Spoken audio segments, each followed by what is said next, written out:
Facebook has messed up. What was once the largest social media site, the original social network, has been up to some shady stuff. So, how long are we gonna put up with it? Hello and welcome back to Life's Biggest Questions, the channel that tackles anything from black holes in space to controversial goings-on in politics and technology back here on Earth. I'm your host Rebecca Felgate, and today I'm asking, should we delete our Facebook accounts? Before we launch into this video, I want to ask you guys to think about whether or not you think we should delete it, and then let us know at the end of the video in the comments box down below. Also, do let me know what your favorite form of social media is. Facebook pioneered online social networking when it launched in 2004. Over the next 14 years, it would explode to a mammoth social beast with over 2 billion users and worth over $500 billion in market value. That was until earlier this week when it dropped $35 billion in value in just a few days, and world news outlets started calling for a boycott. Before we can decide whether or not it's time to rid ourselves of Facebook, we need to discuss what actually went down to cause such public and media outrage. Basically, the most recent scandal is all to do with the 2016 Trump election. Facebook exposed the data of 50 million users to a researcher who worked for the Trump campaign. Russian-American researcher Alexander Kogan created an online quiz via an app inside Facebook. It not only collected the 270,000 quiz takers' data, but also the data of their friends too. Kogan then sold this information to Cambridge Analytica, whose vice president was Steve Bannon. Sound familiar? Not only did Cambridge Analytica pass this information onto the Trump campaign, its main funders, Rebecca and Robert Mercer, were also mega donors to the Conservative campaign itself. The sale of private data harvested on Facebook is prohibited, but this was done anyway. Cambridge Analytica then worked on the Trump campaign as a shell for a UK PR company called the SCL Group. Now, these guys boast their persuasion tactics as being akin to psychological warfare. Right. So while this sounds like a multi-pronged issue and not solely involving Facebook, it turns out that Facebook actually knew about the leak and did absolutely nothing about it. This makes Facebook untrustworthy. But let's venture back to 2004 for a second. Back when Mark Zuckerberg was a lad of 19, he famously declared the first 4,000 people to sign up to the network were, and I quote,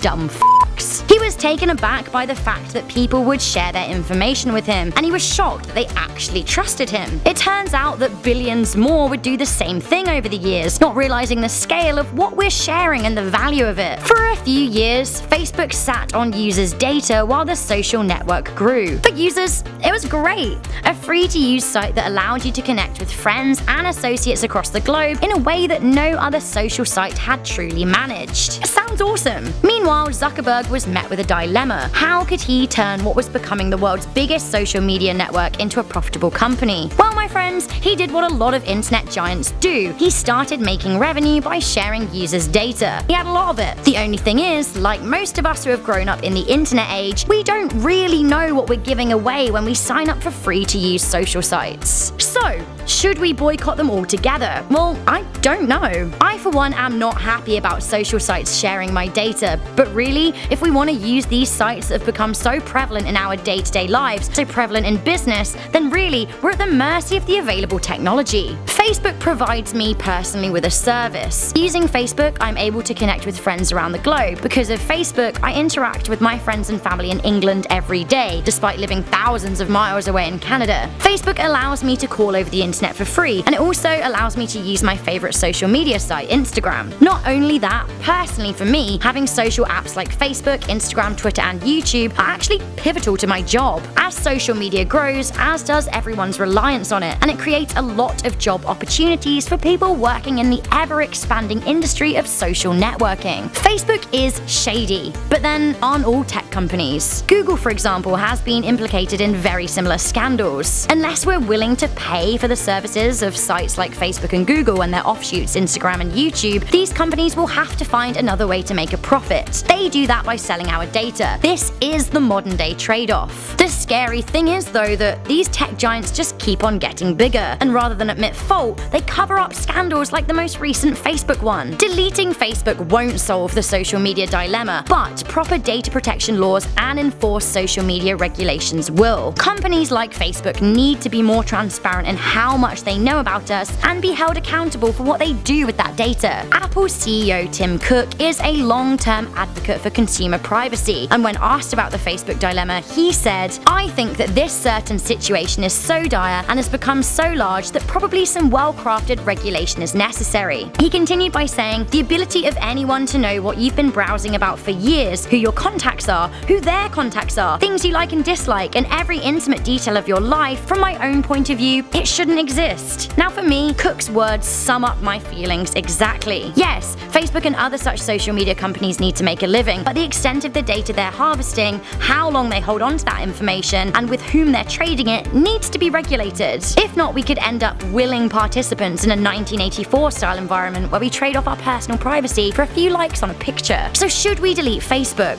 Well, that really is up to you, but it won't help the issue at hand. Facebook's loss is Twitter and Google's gain, and they're up to similar tricks. Firstly, we need to be more aware of what we're sharing, and secondly, there needs to be some legislation that regulates these internet giants. Until then, we really are at their mercy. So those are my thoughts on one of the big modern-day questions for you. What do you guys think? Are you going to be deleting your Facebook? Let me know in the comments section down below. For now, please do hit that thumbs up button and click on the notification bell to be the first to hear big answers. Also, if you want to encourage debate, then why not share this video with your friends? I'm your host, Rebecca Felgate. I'll catch you in the next video, but for now, please do stay curious, stay alert, and never ever stop questioning.